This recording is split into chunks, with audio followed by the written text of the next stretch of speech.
The 2021 MLB season is here, and although the seats may not be full, your bankroll has the chance to be. Greg Hoops Peterson has you covered for every game, every day this season, along with comprehensive analysis and angles for getting to the window while celebrating the walk-off winners and blown saves of what will be a wild season. Now it is time for the Baseball Betting Podcast with Greg Peterson. A warm and friendly hello, welcome to lovely Las Vegas for the Baseball Betting Podcast. Myself, Greg Peterson. We've got a great podcast for you. It's in the second segment. We're going to be joined by Anthony Latino. You know him better as the odds fellow. He's going to be joining me, taking a look at all the games that we've got for Friday, taking a little bit of a look as to how to handicap this weekend as well, because you're going to notice when we do our final segment where I give you a side and total on every game on the baseball betting board and a little something like call touch 'em all. Lots of to be determined starters. You've got a lot of teams with various motivations. Guys wind up getting held out of games just because the team is either out of the playoff race or they've already clinched, things like this. So going to be talking a little bit about that. But we do have some marquee games on the board as well, and we're going to be hitting on all those games that have playoff implications as well. And then, as I mentioned in the final segment, going to give you guys a sign total on every game and a little something like call touch 'em all. First things first, always love to be able to answer Twitter questions on this podcast, and you've got one of two ways we offer those in. First one is my Twitter timeline at gunit_81. Keep in mind, letters EM, naming does not matter, so as per usual, please do send these into the timeline.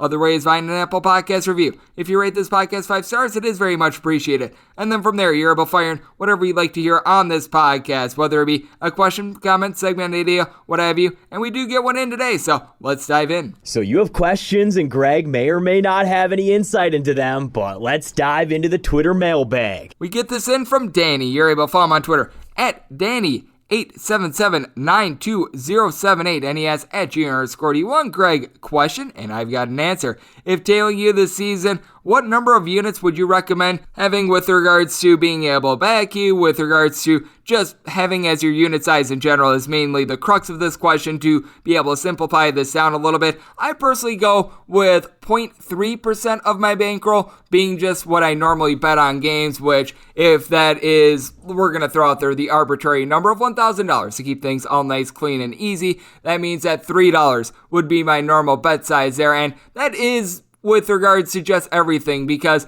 that's how I wind up betting college basketball. As you know, you wind up having sometimes 150 games when it comes to those Saturdays, so you've got a lot of your bankroll out there, and well, if you wind up going 0-300 on a college basketball Saturday, well, you should probably be doing something else. I think that knitting would probably be better than sports betting, so that's why I might have taken that approach there, but that's a very safe number for me. I think that the big thing is, when it comes to an individual basis, is what is your volume? Because if you're someone that you're betting like every single one of these baseball games, if you have like 15, 20 bets a day that's going out there, you probably want to be going a little bit lower. I wouldn't recommend going much more than 1% of your bankroll. So once again, if you've got a $1,000 bankroll, that would be $10 of your bankroll. So if you do wind up doing a spread bet like in football, for instance, if you do where you wind up laying 1.1 units to win one, that would mean that you bet $11 to win 10, if that would be the case. If you're a little bit of a lower volume player, because as we know, the postseason is going to get started, we're going to have fewer games out there in Major League Baseball. Now, I do recommend staying true to the normal bet size that you wind up having during the regular season. It's not the time to necessarily be going all out, bet the farm on like the Houston Astros in game one of whatever series they wind up getting or anything like that. But let's say that you're someone that you wind up having a better 2 per day, maybe even 3, then maybe you could be a little bit more comfortable going up to more like 1.5% to 2% of your bankroll. I typically just would not recommend betting more than 2% of your bankroll. I always like to keep a consistent unit size myself. I know that many of you guys out there, you take a little bit of a different approach, but that's just my personal recommendation for this. Hopefully that wound up answering your question. If you want me to go more in depth, like I said, anything that you want answered on this podcast, 1 to 2 ways we offer in those questions, Twitter timeline, 5-star review. More than happy to dive a little bit more into depth, but that's just my personal recommendation when it comes to bet size, when it comes to how many units you should have in your bankroll, etc. And I know that this varies from person to person because obviously a $100 bankroll is vastly different than having like a $10,000 bankroll. So hopefully I answered that as best as I could, and what we did have was a great day of baseball on Thursday. So let's take a look back at it, try to find some trends, and try to get to know these teams a little bit better. What happened yesterday? Let's go around the bases and find out. It's not as jazzy as it was a couple days ago where you were able to say 17 straight games, but the Cardinals are 18-1 in their last 19 games. They take down the Milwaukee Brewers by a count of 4-3. Brett Anderson gets a start and looked pretty solid in the start. Gives up 2 runs over the course of 5 innings. The St. Louis Cardinals were able to belt a pair of bombs in this one, both of them coming off the bat of Dylan Carlson, who has had himself a very nice series. His 17th and 18th home runs of the season. He's had now 3 home runs in his last 3 games, so he is starting to put it together, as the other home run wound up coming off of Miguel Sanchez, who wound up giving up 2 runs in an inning. Daniel Norris, Josh Hader, they both give you a scoreless inning, and for the Milwaukee Brewers, they do go 3 of 9 with men in scoring position, and Luis Urias has really been picking it up for this team. He gets his 23rd home run of the campaign, and if you take a look at the last 30 days for him, he's been hitting right around a 270, so he's been able to give you a little bit of something with the 400 on base. That winds coming off of Mr. J. Happ, who was not hapless in this one, giving up 3 runs over the course of 6 innings, including that home run, but then from there, Cody Whitley, TJ McFarland, both give you a scoreless inning, and Luis Garcia able to get the save. The Texas Rangers wind up clawing back from a 5-run deficit to take down the LA Angels by a count of 7-6. These were, by the way, going into the series, the 2 worst teams with regards to runs per game in the month of both September and all of baseball ever since the All-Star break, as Alex Cobb just gets destroyed on this one. It was more like corn on the cob, as he winds up giving up 5 runs over the course of 5 innings, including a pair of bombs. Going deep for the Texas Rangers, Luis Garcia, his 31st home run season, but just his 4th over the last 35 days, and DJ Turned It Up Peters, his 13th home run season. Then the bullpen of Jimmy Hergoat winds up giving this one up, as he goes 1 1/3 innings, giving up 2 runs. AJ Ramos is able to give you a pair of outs. Sam Selman is able to give you a scoreless inning as well. And for the LA Angels, they were able to get 5 of their runs in the first inning, going 4 of 11 overall with men in scoring position, and then 1 run after that. As for the Texas Rangers, Glenn Otto, he was on auto fire, giving up runs in this one, giving up 5 runs over the course of 2 innings. From there, Drew Anderson, who's actually been doing a good job in long relief for the Rangers, gives up 1 run over the course of 3 innings. Brett Martin and Joe Barlow both give you a scoreless inning, and Spencer Penn able to chip in their 2 scoreless innings to be able to get the job done. The Pittsburgh Pirates, who have been the worst offense in all baseball so far this year, well, they had as many runs as myself on Thursday. 9-0, the Chicago Cubs get the job done, as Justin Seal delivered 7 scoreless innings. Rex Brothers was able to give you a scoreless inning of the bullpen along Jason Adam, and for the Chicago Cubs, pair of home runs in this one. Sergio Alcantara gets his 5th home run season off of Miguel Yajur, and Yajur, you know what? He winds up giving one up to Rafael Ortega, his 11th of the season, as he gets destroyed for 7 runs, 2 home runs given up over the course of 2 innings. Guy with some good stuff, but needs a little bit of seasoning. From there, you wind up having 5 innings in long relief from Tanner Anderson, who was with the Oakland A's very recently, giving up 2 runs in the process. Aniel de los Santos, along with Shelby Miller, both give you a scoreless inning, and for the Pittsburgh Pirates, absolutely nothing doing on offense. Now with games with more playoff implications, and this one shouldn't have went the way that it did, but the Boston Red Sox found a way to lose to the poopy Baltimore Orioles by a count of 6-2. Absolutely embarrassing. Nick Pivetta winds up giving up 3 runs over the course of 4 2/3 innings, including a home run to Ryan Mountcastle, 33rd home run of the campaign. From there, Garrett Richards gives up 3 runs, 2 of which were earned out of the bullpen in an inning. Ryan Brazier gives you an out of the bullpen. Adam Ottavino, along with Matt Barnes, both give you a scoreless inning. And main form of offense for the Red Sox in this one, Kike Hernandez in the first inning goes deep off of Alexander Wells, 19th home run of the season. Wells would settle down from there. That was the lone run that he wound up giving up over the course of his 6 innings. You have Dylan Tate, Cole Sulzer, both give you a scoreless inning, and Joey Kriebel winds up giving up a run in an inning. So that is very disappointing for the Red Sox, who are now tied for the second wildcard spot with the Seattle Mariners. So things are going to be very interesting this weekend. And the New York Yankees are holding down that number 1 wildcard spot as they take down the Toronto Blue Jays by a count of 6-2. The Yankees were down going into the 6th inning, and then you wound up having a pair of bombs in that inning to put them over the top. Anthony Rizzo gets his 21st home run of the season, and then in that inning, you wind up having Aaron Judge get his 2nd home run of the game, both of which were off of Robbie Ray, 38th and 39th home run of the season. You would also have Mr. Gleyber Torres get his 9th home run of the season, and later on in the game, Brett Gardner goes deep off of Julian Merriweather for his 10th home run of the season, as Merriweather just gives up the 1 run in his inning. But for Robbie Ray, who, if he would have had a good start, he probably would have sewed up the Cy Young. He gives up 5 runs in 5 1/3 innings. First time he's given up more than 3 earned runs in a start, in like 20 of them. He gives up all 4 of those bombs. You then wind up having Trevor Richards give you a pair of outs out of the bullpen. Nick Pearson, 2 scoreless innings. And for the Blue Jays, they go just 1 of 10 with men in scoring position, as the Yankees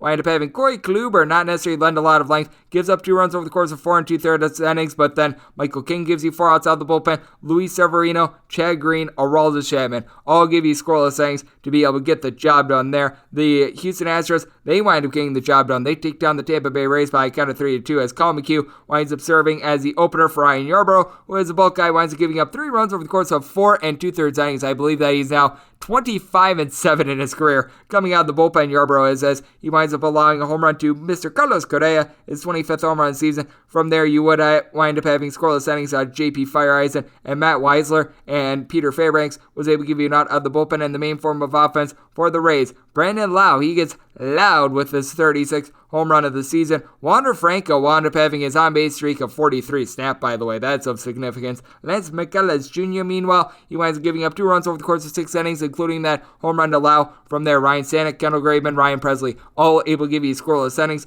The New York Mets took it to the poor fishies, as the Miami Marlins wind up getting just completely dismantled by the Mets by a count of 12-3. Too little too late for the Mets offense, as they are going to be making tea times here in the next week, but Francisco Lindor was able to give you a home run, his 20th of the season, and Pete Alonso goes deep not once but twice. His 36th and 37th home run season, and getting back to Lindor. How about what we've seen out of him over the last 30 days? In the last 30 days, he's had 8 home runs and is hitting about a 265, so that's a little bit more of what the Mets thought that they were acquiring, and they did acquire an arm at the trade deadline in Rich Hill, who looked solid in this one, giving up 3 runs, 2 of which were earned over the course of 5 innings, including a home run surrendered to Lewis Brinson, his 9th home run season. For Edward Cabrera, he only winds up going 3 innings for the Miami Marlins, giving up 2 runs, all of which were earned, and every single player that wound up pitching for the Miami Marlins in this one wound up allowing a run, including Sandy Leon, who winds up coming in, and he winds up allowing a run in a third of an inning. And for Mr. Leon, I think that he's now pitched like 5 different times for the team so far this season. It's absolutely ridiculous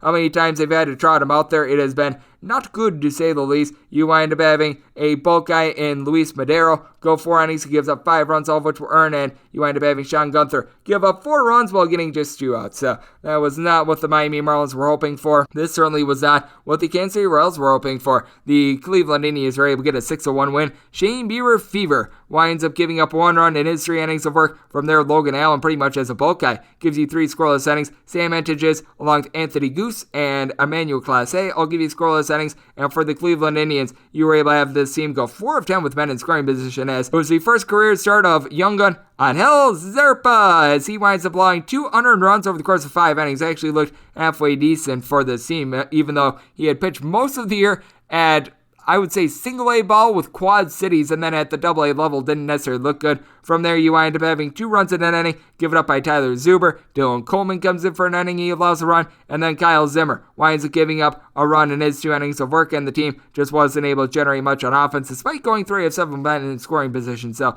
that was fascinating. Your slugfest of the night, game between the Detroit Tigers and the Minnesota Twins. 10-7, the Tigres were able to get the W, as Jonathan Scope gets his 22nd home run of the season. I believe just like his 5th ever since the All-Star break. He has been in a little bit of a funk there, but Nico Goodrum, who has not been having a good year, he gets his 8th and 9th home runs of the season, as Joe Ryan winds up getting absolutely lit up. Good prospect for the Minnesota Twins, but did not have it on this thing. Gives up a pair of bombs, giving up 6 runs in total over the course of 4 2/3 innings. Bullpen of the Minnesota Twins has looked better recently, but Ralph Garza Jr. wound up getting tagged for 3 runs without getting it out. Caleb Theobar, Ode Alcala both give you a scoreless inning. Nick Vincent, 4 outs out of the bullpen, and Kyle Bearclaw gives up a solo home run in his inning of work. And for Byron Buxton, who has not necessarily looked right since coming off of the injured list, he looked right in this one. Gets his 17th and 18th home runs of the season. You wind up having Brent Rooker go deep off of Tariq Skubal for his 9th home run season, and Skubal served one up to Josh Donaldson, his 25th home run season. As for Skubal, gives up 5 runs over the course of 3 and a third innings. Main bugaboo for him all year long has been the long ball, and he gives up 3 of them. But then Drew Hutchinson, 2 1/3 innings scoreless. He's now got a .177 ERA. Alex Lang, 1 1/3 innings scoreless. Michael Fulmer, a scoreless inning, and Kyle Funkhauser. He was trying to bring the funk, but he wound up giving up one of those home runs to Buxton, 1 run give it up in his inning. But the Tigers have been able to do a very solid job. 5 games above 500 ever since the All-Star break. They The Atlanta Braves, they pretty much put the nail in the coffin of the Philadelphia Phillies postseason hopes. They now win the NL East for the fourth straight year, taking down the Phillies by a count of 5-3 for the Phillies. Kyle Gibson should have made the P into an S because he looked silly, giving up 5 runs over the course of 4 1/3 innings, 4 of which were earned, including a pair of bombs going deep for the Atlanta Braves. Ode Soler, 26th home run season. Austin Riley's 33rd, and Ian Anderson, very solid start in this one. Gives up a home run, 2 runs in total over the course of 6 innings going deep for the Phillies. Mr. Andrew McCutchen, off of him, his 26th home run season. JT Realmuto will go deep off of Luke Jackson later on in the game. His 17th of the season as Jackson gives up that solo home run in his inning of work, but Will Smith, AJ Minter, both able to give you scoreless innings out of the bullpen. And for the Phillies, bullpen did their part. Connor Brogdon, 1 2/3 innings out of the bullpen, scoreless. Jose Alvarado, Sam Coonrod, both give you a scoreless inning, but for the Philadelphia Phillies, no postseason for them this year. And then on the West Coast, the 2 NL West teams that are gutting it out wound up both winning on Thursday, as you wound up having the San Francisco Giants take down the Arizona Diamondbacks by a count of 5-4, as Lamonte Wade's walk-off single wound up being the winner. And for the Giants, they get 26 outs out of the bullpen, with the bullpen allowing 1 run, as Scott Kazmir gets lit up as a starter, giving up 3 runs in a third of an inning. But Gervin Castro, 1 2/3 innings scoreless, along Zach Liddell, 1 2/3 innings scoreless. Johnny Cueto gives up 1 run in his 2 1/3 innings, with Dominique Leon and Jose Alvarez combined for a full inning, and Tyler Rogers winds up giving you 2 scoreless innings. So for the Arizona Diamondbacks, Mad Bum's return to San Francisco was not great. He winds up giving up 4 runs over the course of 5 innings, including a homer. Going deep for the Giants, Brandon Crawford, his 24th home run of the season. Meanwhile, for the Arizona Diamondbacks, they stranded 12 men on base when it comes to their hitting. And Joe Manette-Tipley, he winds up giving up the winning run, going a third of an inning in the process. Sean Poppin, Noe Ramirez, J.B. Wendelken all give you a scoreless inning. And for the LA Dodgers, if you want up tailing the New York Post play of the day, the over hit 8-3 the final, as Vince Velasquez goes 4 2/3 innings. How they allowed him to go this long, I have no idea. He gives up 4 home runs, all of which were solo shots, but still gave up 4 home runs. As going deep for the Dodgers, Justin Turner down for his 26th home run season. AJ Pollock, his 20th home run season. Corey Seager winds up going deep off of him for his 15th home run season. He would get his 16th home run season later on in the game, and then you would also get a home run off the bat of Mookie Betts for his 23rd home run season. As Tony Gonsolin didn't necessarily have it in this one. He gives up a pair of bombs, giving up 3 runs in total in his 4 2/3 innings. Going deep for the Slam Diego Padres, Mr. Fernando Tatis Jr., his 42nd home run season, and Ah-Sum Kim, his 8th home run of the season. As for the LA Dodgers, you wind up having Mr. Bersuto Graterol give you an out of the bullpen. Corey Knebel, Joe Kelly, they combined for 2 scoreless innings, and Evan Phillips was able to give you 2 scoreless. As for the Dodgers, the guy that wound up giving up the other home run to Mr. Seager, that would be Austin Adams, giving up that solo home run over the course of 2 innings. And Sean Anderson comes in for an inning. He gives up 3 runs. He has been with the Baltimore Orioles, Minnesota Twins, and San Diego Padres, teams that he's pitched for, now 0-16 in his appearances. That is insane. He is the 2008 Lions of MLB baseball pitchers, and Tim Hill was able to give you an out of the bullpen. So how are we looking over the last 7 days in Major League Baseball? Well, we are seeing home teams have a nice little resurgence. 53-39 in this time span. Favorites have been doing well themselves. 62-30 straight up. Meanwhile, unders are absolutely killing it right now. 55 unders, 35 overs if you're looking over the last 7 days. If you're looking over the last 3 days, it's a little bit more even, but unders do have that lead on overs of 193 and 184. Favorites over the last 3 days, 226 and 168, so only hitting right around a 57.4% clip. And home teams, they are 200 and 199, so about as even as it gets. And if you're looking for the season to date, home teams 1,277, 1,097. Meanwhile, favorites, they're hitting at a rate of 59.4% at 1,397, 954, and unders have a slight lead on overs at 1,144 and 1,115. So that's what we wound up seeing in Major League Baseball on Thursday, and that's what we're seeing all in all trend-wise. Now let's bring on our good buddy, Anthony Latino, aka the Odd Shark. We're going to be chatting with him just about what it's like betting this final weekend of Major League Baseball, some of the difficulties of it, and highlight some of the games that have some very big implications when it comes to these postseason teams. That's on the other side, right here on the Baseball Game Podcast with myself, Greg Peterson. The Fall Line is a true crime podcast covering the coldest cases in the southeastern United States and occasionally beyond. We focus on the missing persons, the unsolved murders, and the unidentified does that don't get media attention. Empathetic and intensively researched, The Fall Line will take you on deep dives into unsolved cases that you've never heard of and make you wonder why you haven't. Find us wherever you listen to podcasts. Greg is calling in a pinch hitter from the Overtime Network hotline. And we're back here in lovely Las Vegas for the Baseball Betting Podcast. Myself, Greg Peterson. It is great to be joined by our guest as he does a terrific job as a contributor over there at 1:37 p.m. And his podcast is back. I know that he, Jeff Sheesby, and a few others contribute in high volume when it comes to this, as it's short-term, high-involvement investments. You're able to find that on Spotify and Apple Podcasts, as we've got Anthony Latino joining me on the podcast. You're able to follow him on Twitter at the Odds Fellow. That is _odds_fellow all together. And Anthony, it is great to have you aboard. Thank you so much for joining me. Definitely glad to be here. There's no better person I'd want to speak to on the home stretch of the MLB season. Grind is finally coming to a close. I can't believe it. But like I said, playoffs in fall, pumpkin beer, it's all in the air. And I'm happy to be talking a little playoff baseball rather, in the home stretch with you. So very exciting. Well, there's a lot of pumpkin in the air. Just avoid the pumpkin frosted flakes. I don't know. That sounds a little problematic. Yeah, I think they went a little bit too far on the pumpkin with that. And the Peruvial pumpkin is the fact that the San Diego Padres are not going to be making the postseason. But let's talk about the teams that actually do have playoff implications, teams that might be able to make the postseason. And I'm really intrigued by this LA Angels versus Seattle Mariners series. You're going to have Marco Gonzalez going on the bump on Friday against Jose Suarez of the Angels. Right now, you're finding the Mariners anywhere between minus 174 and minus 180. And we haven't seen prices like this on the Mariners all year long. They have been priced very short because you take a look at the run differential. It has not been good for them. And how do you wind up gauging this Mariners team the final week of the season? Because, we've been talking about regression coming in for this team all year long, but now they're playing against an LA Angels team that they just seem to have quit. The offense is nowhere to be found. The bullpen absolutely stinks, and the Mariners have everything and a half to play for. Yeah, and you look at the Thursday performance, right, on September 30th for the Angels, and unfortunately they got out to a quick lead. I think it was 5-0 after the first inning, and then they were up 6-3 kind of in the middle innings, and then they end up losing to the Texas Rangers 7-6. So that kind of speaks to those bullpen woes, you mentioned. But it's really tough to not back the Mariners, even, at this price, and the price obviously showing some strength on the line that you mentioned. But this team is 41-27 since the All-Star break. Not the best in the league because there's been some hot teams and some fall from graces like the San Diego Padres that you mentioned.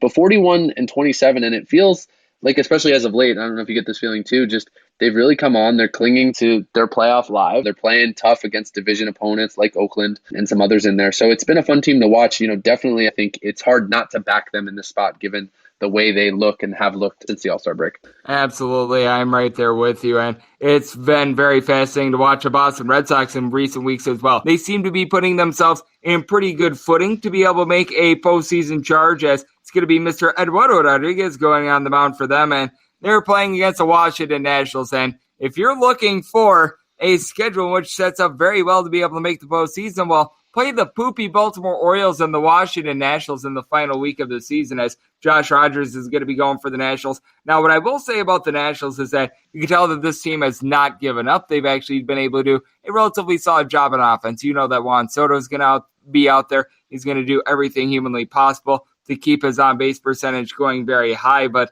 at the same time, I don't think that there's any trusting in the Washington Nationals, because even if Josh Rogers lends a good start, that bullpen at this point is ghastly bad. 100%. I think, Rogers has actually looked pretty good since coming up in September. I think he's had 5 appearances, but then you dig under the hood a little bit and you start looking at those advanced stats and advanced metrics, or even just the matchups in general, right? So those 5 appearances were against the Mets, the Pirates, the Marlins twice, and the Reds. In the Reds game, he actually got beat up a bit. In the other 4 appearances, he looked a little bit better. But again, that's against a slumping and very streaky Mets team that, is one of those I mentioned has been terrible since the All-Star break and in the second half. And then the Pirates and the Marlins twice, which you never know what you're going to get. So when you look at some of the advanced metrics here and some of the potential regression, Rogers is sitting at an FIP of 5.39, an XFIP of 5.57. That's against his 2.73 ERA currently. Again, a Red Sox team that's coming out hot. Maybe a place to target here is a team total for the Sox or a total over in general. Rodriguez has been good though. He's been solid in September. Again, just kind of looking at some of the recency. I think it's hard to look at earlier in the year and some of that weighted as heavily as you can with some of these things down the stretch. So in his appearances, he gave up 6 earned against Tampa, and then he's given up no more than 2 earned runs in his 4 other starts and appearances in the month of September. He's a leader for this team. And again, a Red Sox clinging to that wild card spot. If they want to stay in the mix, they're going to have to finish the job.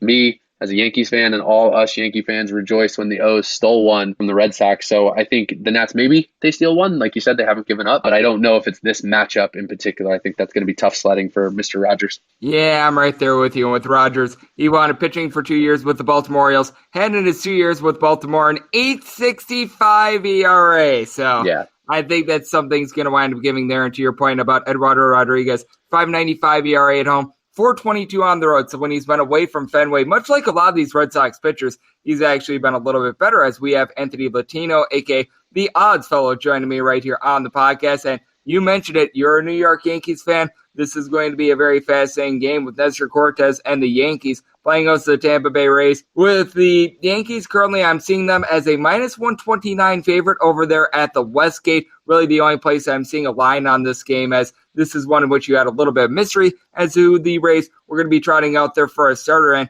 I take a look at this spot, and the Rays, I'm sure, would love nothing more than to spoil the Yankees' postseason hopes, but at the same time, as we know with the Rays, they've got pretty much everything sewn up. They now have the official top record out there in the American League, so they are going to have home field advantage. So it's a really interesting motivational spot, because with the Yankees, they need every win that they can get to be able to shore up a wild card spot. Meanwhile, with the Rays, you know that they want to win the game, but at the same time, they're trying to prime up for the postseason as well. Yeah, and that's an interesting thing down the stretch. I think you hit it nail on the head, right? And baseball is a little bit different than some of these other sports. I'm a big NBA and basketball fan in general, and that's where you get a lot of load management and a lot of resting. It's a little bit different. But with, hitters, you wouldn't expect to see that offensively as much. Those guys probably want to be out there in rhythm, getting swings. Pitching is where it gets a little bit tricky. Maybe you want to set up your rotation the right way, but you might have to not do that until, the last day or two. So it'll be interesting to see how the Rays attack this. I've been lucky enough to watch this rivalry really,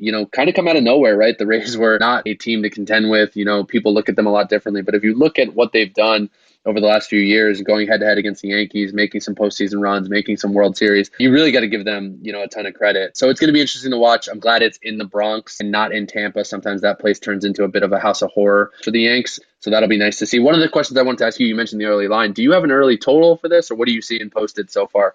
I'm seeing a total of 9, a little bit of juice on the over there at Westgate, but I'm seeing 9.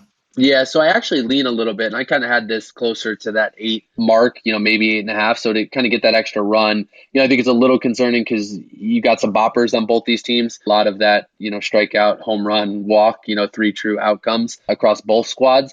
But look, when you look at these pitchers, Cortes has kind of been a beast. Is this the ace of the staff after Cole looked bad the other night? He only faced Tampa Bay once. The Yanks won that game in extras 3-1 back in the summer, I believe. He gave up 1 earned, over 5 innings. And then McClanahan has pitched against the Yanks twice. Obviously, he doesn't go as deep in games. In both cases, the Rays lost those games 4-3. So, I think with these pitchers, I think with the playoff atmosphere that might be in place, from Boone and the Yanks perspective, they will have a quick hook. They will go to the bullpen. It's fighting to get wins every day. So it's not like you're saving arms and pitchers to kind of wait that next game and that next day. So I do think this is going to be a tight one. I kind of like getting, like I said, compared to where I had it graded, that extra run or so. So I'll probably be looking at an under in this game, especially if it stays at 8.5 or 9 when the lines kind of settle out in the morning. And I think that it's so intriguing to take a look at a game like this, because you do have the Rays who actually lead all of baseball when it comes to runs per game. And with the Yankees, it feels like there's no in between with this team. They're either going to put up 7+ or they're going to give you 2 or fewer. It's not really one of those cases in which you can bank on the Yankees giving you 3 or 4 runs, and then the Rays, they wind up contributing like 5. So you wind up getting like a 5-4 game for a push or anything like that. This just has a feel of a game that it's either going to be 2-1 or it's going to be something like 8-5. Exactly. No, and I was at Yankee Stadium for a couple of those Indians games a couple weeks ago when the Yanks were kind of in their lowest of most recent lows. Talk about a streaky team, if you look at some of the splits of like every 15 or 20 games, what they've been doing. But I think you're right. I mean, I remember in that first game against the Indians, I think the Yanks came out and scored, somewhere between 9 and 11 runs. And then they gave up 11 runs the next 2 days to the Indians while scoring, something in the 2 or 3 range, right? So it was kind of that feast or famine. I don't anticipate them giving up quite as much. I think the pitching has settled down a little bit. Nestor's been really good. But like you said, that's what you're kind of contending against, right? Is that feast popping up, and maybe in the Bronx, a fall night that's a little bit warmer, maybe the balls do sail out a bit more. But I'll lean towards the pitching and the playoff atmosphere to tighten it up a bit. It's going to be a lot of fun to watch if we wind up getting these two teams squaring off in the postseason, as well as we do have Anthony Latino, aka the Odds Fellow, joining me on the podcast. And then we've got another game that could perhaps be a massive playoff preview between the Milwaukee Brewers and the LA Dodgers. Clayton Kershaw going to be going for the Dodgers, and Eric Lauer's on the bump for the Brewers, and the Brewers are finding themselves right around a plus 175 underdog as we do this, and I think that there's good value on the Brewers. Eric Lauer has given up 3 runs or fewer in 11 out of his last 12 starts. He's really been one of the more underrated pitchers in all of baseball, in my opinion.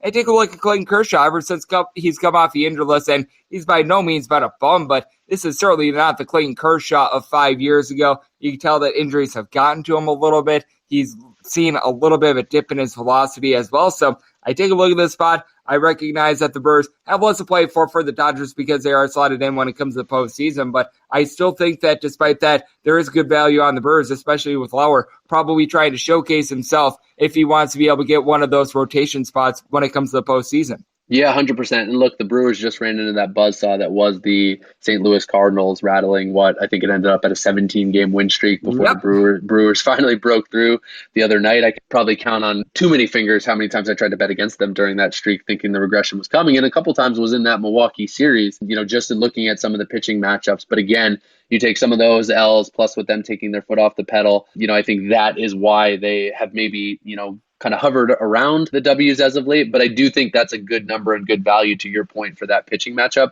And it's not like you want to walk into a matchup with another potential playoff contender. This is the time to get yourself right? You might be resting a guy here or there. Like I said, you might be setting up the pitching rotation, but I think you're still going to get really good efforts. You're going to go head to head. I mean, unfortunately for the Dodgers, right? They need these 3. I think the Giants' magic number heading into Thursday night is 3. They finish up with the D-backs and Padres who may have just completely collapsed after that tough Dodgers L again the other night, another blown bullpen game. So, I do agree with you and tend to lean at that price. The Brewers, or maybe even the Brewers run line, could be really interesting, especially with how much the Dodgers have still given up late runs or, played in some 1-run games. And if the money line is hovering around that high, you can probably get a decent price on the run line as well. I agree with you. I do think that the Brewers are going to be a pretty solid play here. I think that this is going to be a great game in general to get us hyped up for October baseball. And this is going to be a little bit of an intriguing weekend to just gauge baseball in general, because I take a look at it as we're recording this podcast, and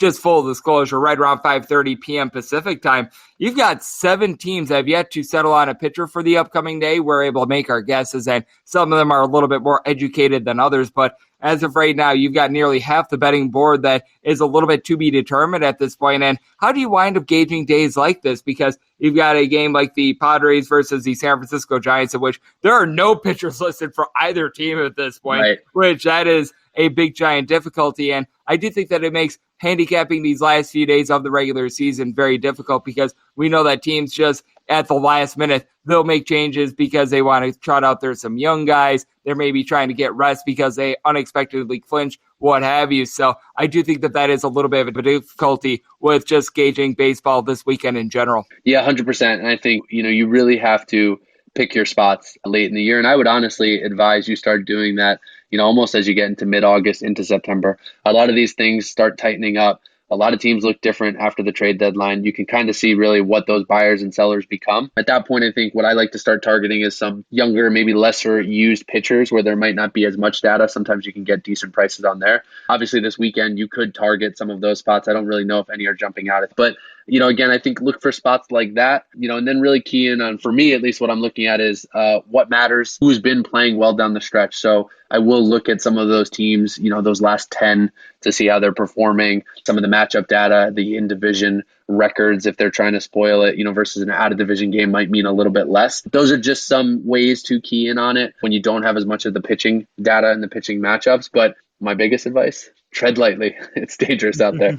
It certainly is going to be very much a wild card this weekend, as we're going to get actual wild card games next week. And Anthony, I know that you're going to be tuned in with all the baseball action. Like I said, short-term, high volatility investments. That's more of a football podcast. You, Jeff Sheesby, I know that you guys have a couple other contributors that do a great job with that. I know you're doing a nice job holding it down with 1:37 p.m., doing a lot of football, doing a lot of baseball. List goes on, and you always bring in whatever you join this podcast. So let the good people at home know they're able to follow you on social media and just everything that you got going on in general. Definitely. You can find me on Twitter at @the_odds_fellow.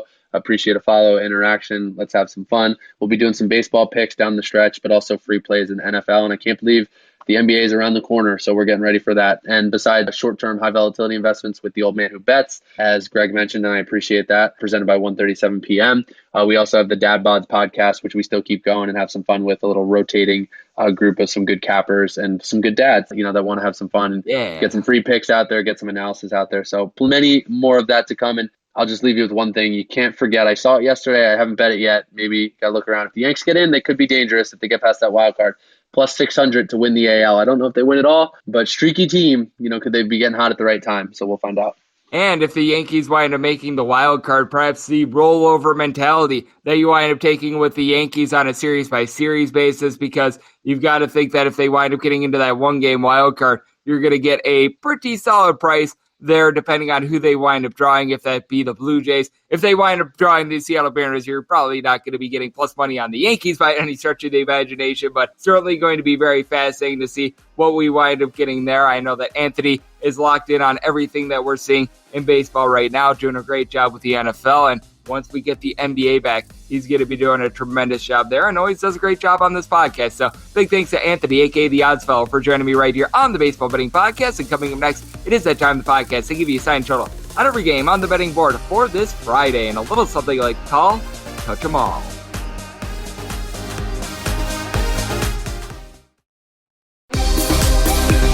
Welcome back to the Baseball Betting Podcast with Greg Peterson, as we're off to a quality start, and now it's time to walk it off in a grand fashion. And we're back in lovely Las Vegas for the Baseball Betting Podcast with myself, Greg Peterson. Great to have the Odds Fellow, a.k.a. Anthony Latino, on the podcast. Does a great job over there with the Dabs Bod podcast, along short-term, high-volatility investments. Also a great contributor at 1:37 p.m. and a great contributor whenever he's on this podcast. So big thanks to him. Now it is that time of the podcast. I give you a signed total on every game on the betting board for this Friday, and a little something I like to call touch 'em all. If a game is listed on the betting board, Greg has a side and a total on it, so it is time to touch 'em all. Do note that, as per usual, any changes that are made to these plays will be listed up on my Twitter feed at @JR_D1, and this really goes for the final few days of the regular season. Might be giving you guys a little bit less on a few of these games because we're probably going to be seeing quite a few pitching changes as I'm doing this podcast right now. I'm currently seeing 7 teams that have yet to necessarily settle on a starting pitcher, so there is going to be a little bit of volatility with that regard, just because teams have already clinched, are going to be benching guys, what have you. So do note that we're going to see a whole lot less of that when it comes to the postseason, but as per usual, going to be going in Las Vegas rotation order. This is where we go with the National League games first, then the American League games, and any interleague games are going to be at the bottom. So we start out with that first National League game of 9:51, 9:52 on the betting board. The Cincinnati Reds. Yes, we are on to Cincinnati, and they're onto the road to face off against the Pittsburgh Pirates. One Will Crow is going to be going for the Buccos, and Luis Castillo is going to be on the bump for the Reds. The Reds, anywhere between -164, -170 favorites. Meanwhile, if you're taking a look at the Buccos, it's anywhere between +148 and +154. 8.5 is your total, over and under, both at -110. And it's going to be intriguing to see what we wind up getting out of Mr. Luis Castillo, because he's always been a pitcher that has been better at home than he has been on the road, about a point better on his ERA for his career at home than on the road, and it's sprung true this year. 5.08 road ERA, 3.18 home ERA. And the team in general just has not done in his road starts. 2-8 record, has given up 13 home runs at 83 and a third innings. But the good news is he's facing off against a Pittsburgh Pirates team in which, well, they don't have a lot of offensive firepower, and they wound up having a very bad showing against the Chicago Cubs yesterday. You've got a bunch with the Pittsburgh Pirates, in which got a lot of guys hitting at 230 or lower for this team. Michael Chavis, Yoshi Satsuga, Anthony Alford, along Kevin Newman, all in between about a 222 and 230 for the year. Now with Satsuga, that's a little bit misleading, because ever since since joining the Pittsburgh Pirates, he's been able to do a significantly better job, as here in the month of September, he's been able to hit right around about a 280-ish. He has been able to belt out 8 home runs ever since coming over to the Pittsburgh Pirates, so he's been solid there. Kyle Moran is able to hit right around 260 for this team. Brian Hayes has been in and out of the fold. You got to figure that his season is on. Wilmer Defoe is hitting about a 270, and then Brian Reynolds, 24 home runs, hitting nearly a 300 is nice. And for the Pittsburgh Pirates, this is a team in which you've got David Bernard in the bullpen, Jason Shreve, so you're able to get a little bit of something there. But the Reds, even though they're knocked out of playoff contention, they have been still giving you an honest effort the last couple days. The offense has really been the bugaboo for this team, which I find to be very ironic. On the road, they have been ghastly bad. Meanwhile, at home, they wound up scoring 7+ runs in each out of their last 4 home games. So you've got to be gauging this on a game-by-game basis. And when it comes to the Cincinnati Reds, they've had some unexpected difficulties when it comes to the Pittsburgh Pirates. I'm not sure why, but I think that this team is going to be hungry to be able to end the year on a high note, as you do have a trio of guys with at least 30 home runs: Nick Castellanos, Joey Votto, and Eugenio Suarez. And for Suarez, he has really gotten hot here in the month of September. You take a look at it over the last 3 days, a 355 batting average, so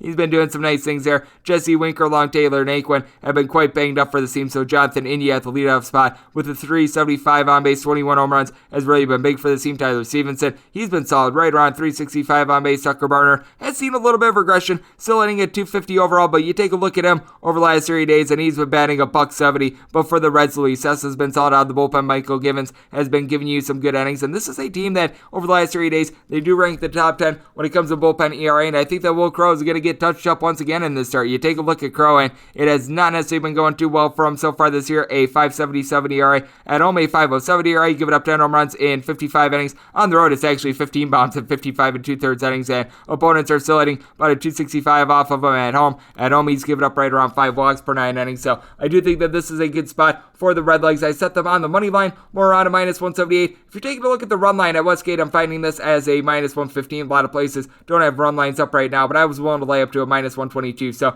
I'm going to be taking the run line of the Reds, set this all at 8.7, so we're going to be going over as well. 953 and 954 on the betting board. The New York Post play today is the Philadelphia Phillies hitting the road face-off against the Miami Marlins. Sandy Alcantara is going to be going for the Fish. Ranger Suarez is going to be going for the Philadelphia Phillies. Currently, I'm only finding this at the Westgate. Total on this game is 7.5, with the over at +105 and the under at -125. And you're finding the Miami Marlins -121 favorites, +111 on the Philadelphia Phillies. And my New York Post play of the day is going to be the under. I wound up setting this total at 6.6 personally. You take a look at Ranger Suarez. He's coming off a complete game shutout of the Pittsburgh Pirates. And, well, we know the Pittsburgh Pirates are scoring the fewest runs per game, but the Miami Marlins are actually not too far behind it. You take a look at Suarez. He's given up 3 runs or fewer in all 38 of his appearances so far this year. And you just take a look at what this guy has done. Here in the month of September, he's got a $1.41 ERA. He's won at least 6 innings in each out of his last 4 starts, giving up 2 runs or fewer. Now, the unfortunate part is the Phillies are 2-3 in his 5 starts here in the month of September, despite the fact that he has been absolutely lights out, but he's done his part. Then you take a look at Sandy Alcantara, and he has been tremendous at home.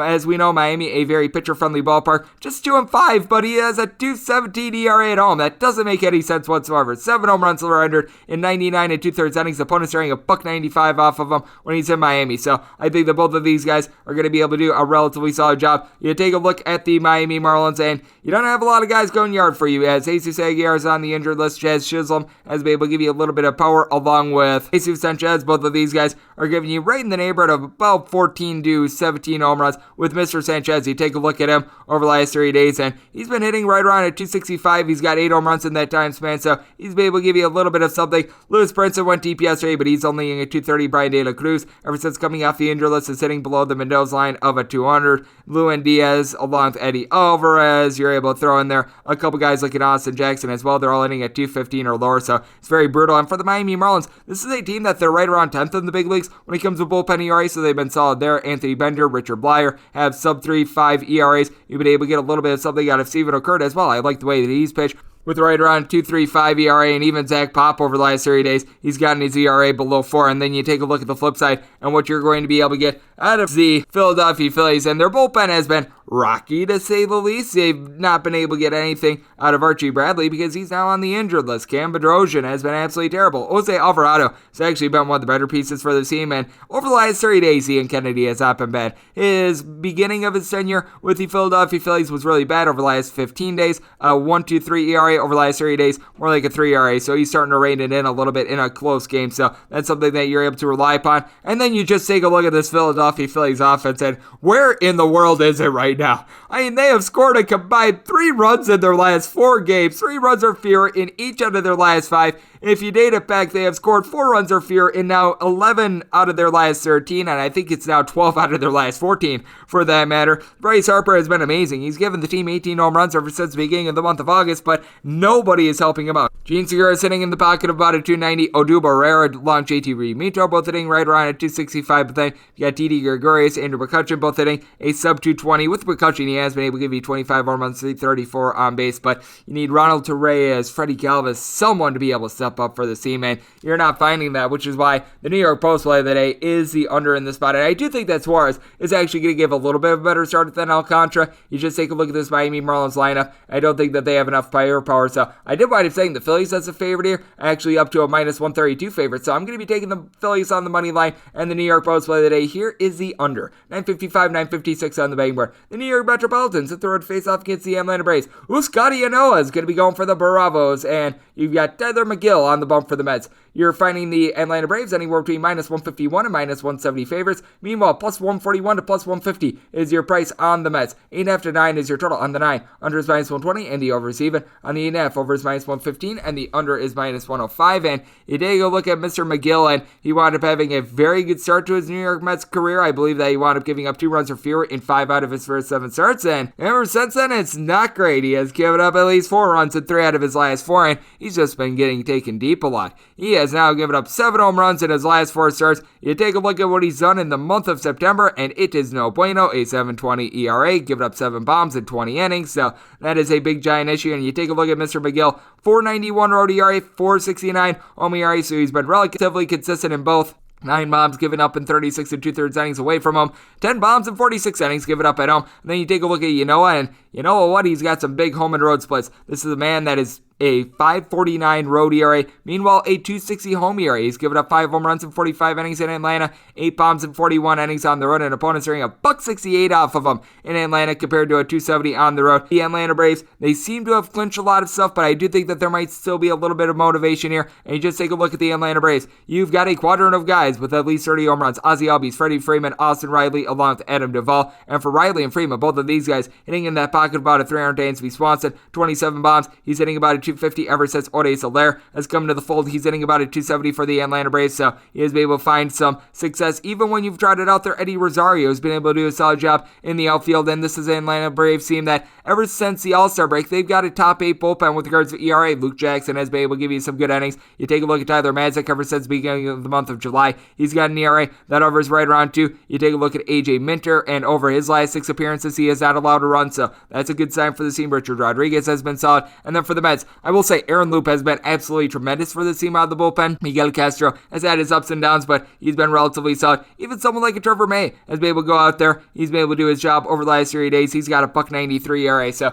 I do think that you're going to get a much better start out of Yanoa, which is why I just can't take a look at the Mets in this spot, even though you might have a little bit of diminished motivation here for the Braves. Set the total at 8.7, so I'm going to be taking a look at the 9 under personally, because I do think that we're going to see a lot of 9s pop. If we do wind up getting more consensus 8.5, then I might consider an over, but I'm thinking right now I'm going to be taking the 9 under. And when it comes to the spot, wound up saying the Braves as more around about a minus 180 favorite. And if you're taking a look at the run line, getting it anywhere between a plus 115 to a plus 125. So going to take that Braves run line to go along with a 9 under. 957, 958 is currently off the board as the Chicago Cubs hit the road to face off against the St. Louis Cardinals, and the Cubs have yet to announce a starter. Meanwhile, it will be Dakota Hudson on the bump for the St. Louis Cardinals, and you're going to have a trio of these games, so buckle up for safety here. But right now, I'm seeing on ESPN Zach Davies, and if it is Davies versus Hudson, setting the St. Louis Cardinals as a minus 197 favorite on the money line, minus 114 on the run line. And it's a case in which a 9 or lower, I'm going to be taking a look at the over 9.5 or higher. I'm going to be taking a look at the under. And what's intriguing about Dakota Hudson is that we wound up seeing him in his last appearance, wind up picking back off of Jack Flaherty, and Flaherty actually wound up pitched out of the bullpen for the St. Louis Cardinals a few days ago. So it's going to be very intriguing to see what happens there. But in Hudson's first relief appearance, I guess you could say 3 2/3 innings, he wound up giving up 2 runs. Looked relatively solid against the Cubs, and he was really coming into his own before injuries wound up cutting last season short from. And then if you do wind up getting Zach Davies, he has been absolutely terrible for the Chicago Cubs. You take a look at him, and he's actually been a little bit more respectable on the road. A 6.48 home ERA, a 4.83 road ERA, giving up 4 bombs and 63 and a third innings on the road compared to 21 and 84 and 2/3 innings at home. I'm not sure how that works out, but somehow, some way it does. But you just take a look at Davies here in the month of September, a 15.32 ERA. Yeah, he's given up at least 4 runs in every one of his starts here this month, and it's just not going well in general as the command is out there, as he's given up 8 walks per 9 innings this month as well. Then you take a look at the Cubs, and you do have a little bit of firepower with the lineup. We wound up seeing that come out against the Pittsburgh Pirates. Rafael Ortega's hitting about a 290 for the team. Frank Schwindel, he's got 8 home runs over the last 3 days for this bunch. He's been able to do a great job hitting a 332. The 225 batting average for the year for Ian Happ is a little bit misleading because you take a look at him ever since the beginning of the month of August. He's been able to slug out 14 home runs, and over the last 3 days, he's hitting at 323. So he has actually been able to do a very good job for the team. But then you've got both of the Romines, David Bodie, Sergio Alcantara. List goes on and on of guys. They're not doing much for you, but Nick Martini, Matt Duffy, both of these guys in between about a 270 to 280. Then you take a look at the St. Louis Cardinals, and this is a team that they have put it together at just the right time. You have been having a couple guys, with a couple in and out injuries like Umando Sosa, but you take a look at it, you've got Tommy Edman, Dylan Carlson, Nolan Arenado, along with Yadier Molina, all hitting about a 255, 280, 270 for this bunch. Tyler O'Neill, he's been able to 280. He and Paul Goldschmidt both have between 31 and 32 home runs, and Paul Goldschmidt, ever since the beginning of the month of July, has just been on an absolute tear, hitting like a 345. It's been absolutely ridiculous to see in the St. Louis Cardinals bullpen. Yeah, it's been pretty top-notch recently. You've been able to get good innings out of Luis Garcia. Ever since Alex Reyes was pulled as a closer, he's been able to do a very good job in the middle innings. CJ McFarland has been solid as well. So I take a look at this game at 9 or lower. I'm going to be taking a look at the over 9.5 prior to the under, and I wound up setting the Cardinals as a minus 197 money line favorite, minus 114 on the run line, 959, 960 on the betting board. Another game that's off the board. Colorado Rockies hit the road face-off against the Arizona Diamondbacks as Humberto Castellanos is currently listed on ESPN, not on the betting board though. Meanwhile, John Gray is going to be going for the Colorado Rockies. If we get Gray versus Castellanos, setting the Rockies at minus 143, and this is going to be a total in which in 8 or lower, I'll be taking a look at the over 8.5 or higher to the under. With the Rockies, they rank in the bottom 5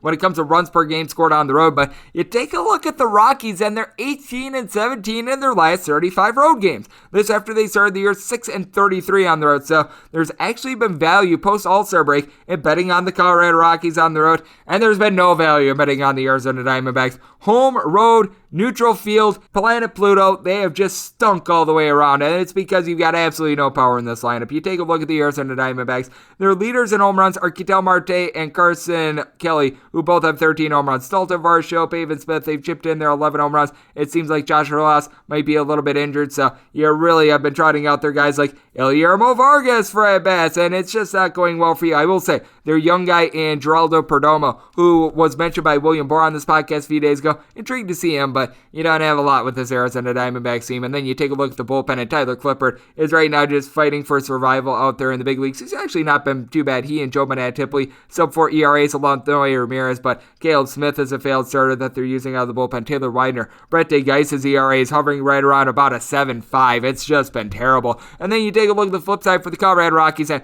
this is a team that they've been bad on the road for much of the year, but they've been able to put it together a little bit more recently. Now you take a look at the road splits and the road splits only, so this is not counting everything. This is just them on the road, and you haven't been able to get a lot out of many of these guys, but you do have a couple guys that have been able to step up their game, as you do have a guy in Brendan Rodgers who's hitting right around 280 on the road. Remy Altapia is back. He's been hitting about a 255, and you take a look at it, Brendan Rodgers, 12 home runs on the road so far this year. He's actually been very good with that regard. Trevor Story has 13 of his home runs on the road, hitting right around the Mendoza line, but you've been able to get a little bit of something there. And then when it comes to the pitching for this team, Daniel Bard has been terrible on the road. He's got about an 8.5-ish ERA, but you take a look at John Gray, and on the road, he's got a respectable 4.59 ERA. Now, no question he's been a little bit better at home, as at home he's posting up an ERA more like a 4.02, but he's been able to limit our contact on the road. 6 home runs given up in 66 and 2/3 innings. Opponents are at 279 off of him, but fortunately he's going up against the Arizona Diamondbacks, who absolutely stink. So I wound up saying the Rockies in this spot as a minus 143 favorite because you take a look at Humberto Castellanos, and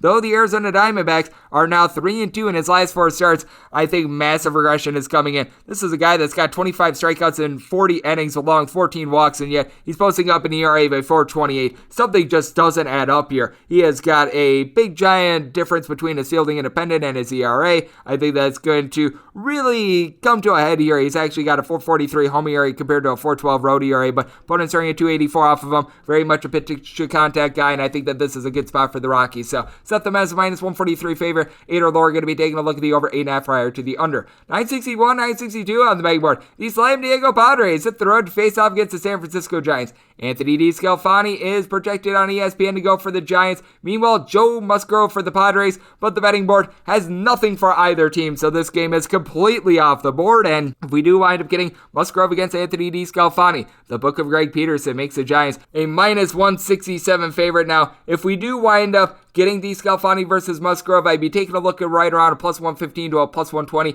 on laying a run and a half with the Giants. And this is another spot in which in 8 or lower, I'm going to be taking a look at the over, 8.5 or higher to the under. Really, the only Padres starter that has been able to give this team anything whatsoever recently has been Joe Musgrove, as he has been relatively solid for this team. A 3.22 ERA, a 11-9 record. You take a look at him on the road, 3.54 road ERA compared to a 2.92 home ERA. He has certainly done his job. He has given up right around 1.3-ish home runs per 9 innings on the road, but opponents are only hitting a 2.05 off of him. His walks per 9 rate hovering right around 3. He's been able to give you some good starts. Anthony DeScalfani, meanwhile, he's actually been a little bit better when he's been on the road so far this year compared to at home, but relatively equal. 3.33 home ERA, 3.22 road ERA, and this is a man that in his 4 starts against the San Diego Padres, a 3.13 ERA, has only been taken deep twice in 23 innings against the Padres overall at home. He has given up 4 home runs in 67 and 2/3 innings, so he's certainly been able to do the job. And you take a look at him, a 2.67 ERA here in the month of September after he wound up having right around a 6 ERA in the month of August, so he's been able to shape up, giving up 3 runs of fear in now each out of his last 8 starts, so he has been able to do a nice job reining it in. He's given up just 1 home run in his last 5 starts as well. And then you take a look at the San Francisco Giants, and you've got a whole bunch of mashers in this lineup, as you've got Buster Posey, Lamonte Wade, you're able to throw in the Chris Bryant, Brandon Crawford, list goes on and on of guys giving you at least 18 home runs. Mike Yastrzemski only hitting right around at 225-ish, but he's giving you 20 plus home runs. Wilmer Flores has went deep 18 times. Evan Longoria is hitting right around about at 275. He's giving you 13 home runs and 240 at bats, so rock solid team even without Brandon Belt. And then the Giants have the number 1 bullpen with regards to ERA in baseball. Jarlin Garcia has been able to give you some good innings. Griffin Castro, ever since getting called off, has been absolutely amazing. As I'm recording this, has yet to give up a run. You've been able to have Dominic Leon give you a sub-2 ERA as well. And then you take a look at the San Diego Padres, and going into the month of August, this team had the number 1 bullpen ERA in the big leagues, but now you've got Emilio Pagan giving up 7 home runs in 8 innings so far this month, and things have just went completely off the rails. Bullpen mismanagement has been rampant with the Padres. They're going to be looking at guys like Javi Guerra, Ross Detweiler out of the bullpen. Sean Anderson has been so bad that in every one of the games that he has appeared in, his team has lost. It is not even kidding here. Every single game, and he's been with multiple teams. He has appeared in 15 games. When he appears in games, the team that he's on is 0-15. So I take a look at the spot, and if he's out there, I'll probably be advising a live bet, which I never do. And you take a look at the Padres. They've been resting Fernando Tatis Jr. a little bit. He was in the fold yesterday, 41 home runs, hitting about a 280 for this bunch. You've also got Manny Machado hitting at 280. He's went deep 28 times. This is a team that they're still trotting out there. Some solid guys. Jake Cronenworth wound up being out of the fold yesterday, so you wound up getting guys like Jake Marisnik. I think that they wound up having Webster Rivas out there at the catcher's spot. Ha-Sung Kim, all these guys are going to get 220 or lower. And I do think that for the Padres, they're going to be playing some of their regulars. I think that they're going to be playing some of their guys that, well, they're going to be trying to get a little bit of a look at them. So this is why I'm going to be setting the Giants as a relatively sizable favorite. And like I said, an 8 or lower to the over, 8.5 or higher to the under. But certainly want to see both of these guys confirmed and a little bit more with the lineup before setting that in stone. 963, 964 on the betting board. The Milwaukee Brewers hit the road face off against the LA Dodgers. Clayton Kershaw going for the Dodgers. Eric Lauer is going to be on the bump for for the Brewers, we're seeing money coming in on the Dodgers as they are now anywhere between minus 190 and minus 206 favorites. Meanwhile, if you're taking a look at the Crew, you're going to be getting them anywhere between a plus 163 and a plus 180, and your total on this game between 7.5 and 8. On the 8, you're finding the over anywhere between a minus 105 to a minus 115, and the same goes to the under. And we're seeing a couple 8.5s now as well, with the 8.5 under is anywhere between minus 115 and minus 120. The over is anywhere between even a minus 105, and we're seeing a 7.5 out there. The over is minus 120 on the 7.5, and the under is even. So you've got anywhere between 7.5 and 8.5. As I'm taking a look at this right now, I wound up setting this total at 7.7. So I'm going to be taking a look at one of the 8s. If I get lucky, 8.5s under, and I wound up saying the Brewers as a plus 151 underdog. So I do think that there is some good value here with Milwaukee, because though the Brewers have everything sewed up with regards to their postseason actual seeding, you've got a guy in Eric Lauer who's been absolutely incredible for this team recently, and you've got to have that feeling that he is pitching for a playoff spot. This is a man that has given up now 3 runs or fewer in each out of his last 12 starts. He has really been doing a good job when it comes to both home and on the road. You take a look at his splits, and at home he's got a 3.12 ERA, actually a better ERA on the road with a 2.66, has given up 8 home runs and 47 and a third innings on the road, but opponents are hitting just a 2.09 off of him. His walks per 9 rate hovers right around about a 2.8, and then you take a look at Clayton Kershaw, and he didn't look right in his last start, giving up 4 runs, 3 of which were earned against the Arizona Diamondbacks in a loss. This is someone that is making his 4th start since coming off of the injured list, so you want him missing about 2 months with that, and he's been getting tattooed quite a bit at home. He has given up, I believe, now 21 home runs in his last 18 home starts, so that's been a little bit of an issue overall this year. 9 bombs given up in 62 and a third innings at Dodger Stadium. Opponents are hitting just a 207 off of him, but I think that might rise a little bit. You take a look at this LA Dodgers team, and no question, you've still got a whole bunch of managers out there, and this is a team that they want to avoid the wildcard game if at all possible. AJ Pollock, Justin Turner down for what? Trey Turner down for what? Will Smith, Mookie Betts, Max Muncy, all these guys have been able to give you at least 19 home runs so far this year, and all these guys aside from Muncy hitting at least a 260. Chris Taylor has been able to give you 20 home runs. You take a look at the lineup yesterday, among position players, you had one of them hitting below a 249, and that would be Cody Bellinger. So you've got a whole lot of that going on, and for the Dodgers, they do rank number 2 when it comes to bullpen ERA. Phil Bickford, Justin Brule, even someone like an Alex Vesia, these guys have been able to step up. Evan Phillips has actually been able to give you a couple good innings as well. Joe Kelly has been solid for the team. Kenley Jansen seems to be reining it in, but you do take a look at the Brewers, and you still have Josh Hader out there at the back end now. This is a team that is currently without Devin Williams, along Jake Cousins. Both of these guys are on the injured list, and Brad Boxberger's been a hot mess over the last 30 days, right around 9 ERA, but Aaron Ashby is a little bit of a super reliever that can do a little bit of everything for this team. And you take a look at the Milwaukee Brewers, and whenever Willy Adames is out there, this team has been absolutely incredible. Willy Adames has led the team to a 63-32 record when he's out there on the field, 31-32 when he's off of it. So that is how big he is ever since getting to Milwaukee, with the Brewers hitting about a 285. He has been really the heart and soul of this team. And then you take a look at Eduardo Escobar, along with Tyrone Taylor, Jace Peterson, Lorenzo Cain, Luis Urias. All these guys hitting between a 245 to 255. Aviseo Garcia has been able to give you 29 bombs. He's hitting about a 265, and Eduardo Escobar has been able to go deep right around 28 times himself. So you've got a lot of firepower there. I do think that the Dodgers should be a favorite, but I think that this is a little bit too lofty, and I do think that there is a lot of motivation here for Eric Lauer. So I'm going to be taking the plus price with the Milwaukee Brewers, and like I said, 8/8.5, going to be taking a look at the under there. 965, 966 on the betting board. The New York Yankees are going to be playing against the Tampa Bay Rays. Shane McClanahan is going to be going for the Rays, and Nestor Cortez is going to be on the bump for the Yankees, and the Yankees find themselves at minus 129 at Westgate, really the only place I'm seeing a line currently. Meanwhile, at the Rays, plus 119 is your price, 9 is your total, over is minus 120, and the under is even. And I take a look at the spot, and I think the wrong team is favored. I wound up saying the Rays as a minus 111 favorite. I recognize that the Rays have a lot of things sewed up at this point, but Shane McClanahan, another guy that is pitching for a rotation spot, and he has been rock solid for the Tampa Bay Rays all season long. You take a look at this gentleman, and he has given up 3 earned runs or fewer in all but one of his starts, dating back to, ironically enough, when he wound up giving up 4 runs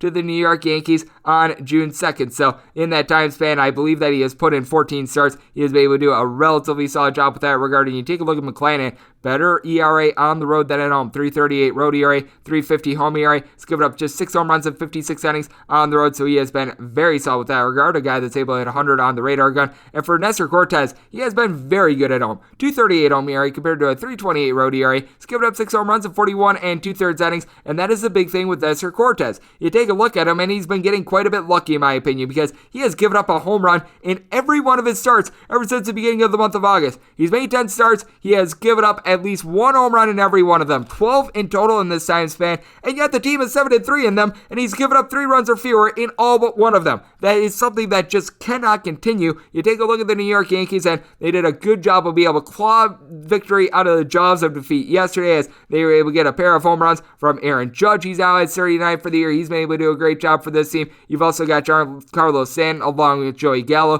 who both have been able to give you at least 30 home runs. Gallo is currently dealing with a little bit of an ailment, but he was hitting like a 205 for this team. So even though you wind up losing the power, you do get in there someone like a Tyler Wade, DJ LeMahieu, guys are hitting more like a 270. Gleyber Torres is hitting a 260 for this bunch. Has not been providing a lot of power, but he and Gio Urshela are able to get on base for you. And for the Yankees, they do wind up getting a big addition to the bullpen as Jonathan Loaisiga is off the injured list. Luis Severino has been used as a little bit of a super reliever. Wandy Peralta has been able to find it a little bit more. And then Chad Green has been very reliable for the team all season, aside from when you use him in the ninth inning. 2.35 ERA in his last 6 appearances. He's able to go multiple innings, so that is very good for the team. And then you take a look at the Tampa Bay Rays, and you just got a whole bunch of guys that you're able to rely upon. It seems as though Nick Anderson is back on the injured list, but ever since they wound up picking up JT Chargois from the Seattle Mariners, he has been able to do a relatively solid job with the Rays. A $1.99 ERA. You've got someone in David Robertson who's a little bit up and down, but now you don't have to rely upon him as much because Lewis Head, Andrew Kittredge, they're both off the injured list. JP Fireeisen has been terrific for the team with a sub-3 ERA, so I take a look at this, and when you're able to pair it with a trio of guys with the Tampa Bay Rays that have at least 30 home runs, Mike Zunino, Nelson Cruz, you're able to throw in there Brian and Lau, it does make it very fearsome. You've got a Rays team here that also is leading the league with regards to runs per game. Randy Arozarena has been terrific, 350 on base. He's been able to supply 20 bombs for this team. Yandy Diaz hitting about a 260 for this team, but a 355 on base. Joey Wendell sitting at 270. List goes on and on. Wander Franco has that just absolutely massive on base streak, so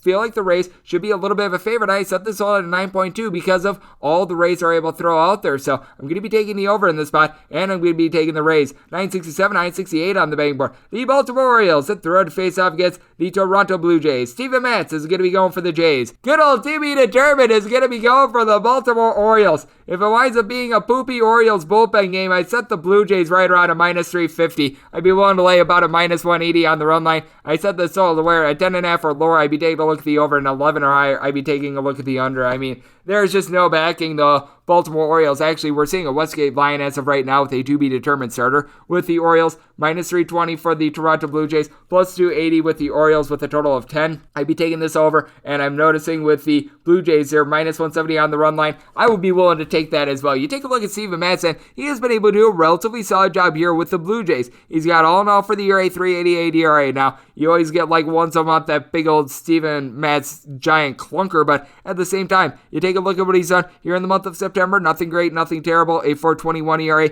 He's now given up 2 runs or fewer if you wind up dating it back, and this is earned runs because there were a couple unearned runs in a few of his starts, but you have him giving up 2 earned runs or fewer in 9 out of his last 10 starts, so he's really been able to put it together. Walks have been a little bit of an issue recently here in the month of September. He's issuing right around 3.5 walks per 9 innings, but at the same time, you take a look at this Orioles bullpen, and it's not good. They wound up using up all their bullets to take down the Boston Red Sox yesterday, in my opinion, as Cole Sulzer wound up closing out the game. You've been able to get a little bit of something out of Dylan Tate, but Tanner Scott is out on the injury list. Mike Baumann has right around like a 10-ish ERA. Connor Green has been just unsightly bad for this team. He's got over the last 15 days a 16.50 ERA. Eric Arnold is someone that I have zero faith in whatsoever as well. Now with the Orioles, their redeeming quality is the fact that you've got a couple guys in the lineup that are legitimately good hitters. Anthony Santander, Pedro Severino, Trey Boo Boo Mancini, Ryan Mountcastle, Austin the Sayes Kid. Lying right around at 245 to 260 with the Sayes Kid and Trey Boo Boo Mancini. Both of these guys have been able to give you right around 20 to 23 home runs. Ryan Mountcastle and Cedric Mullins, both 30 plus home runs so far this year. And for Mullins, he's hitting at 295. He's put together a nice year. But then you take a look at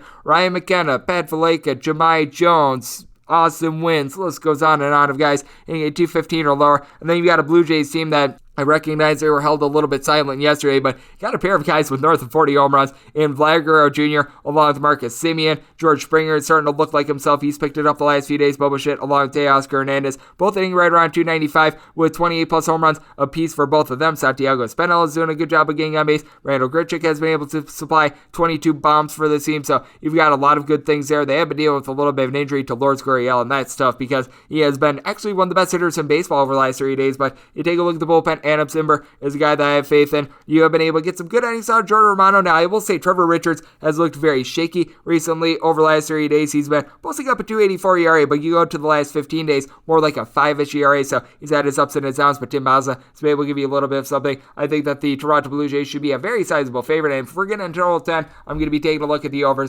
assuming that it is going to be a poopy Orioles bullpen game. 969, 970 on the bang board. The Texas Rangers are going to be playing against the Cleveland Indians. Eli Morgan is going to be going for the Windians. Meanwhile, Spencer Howard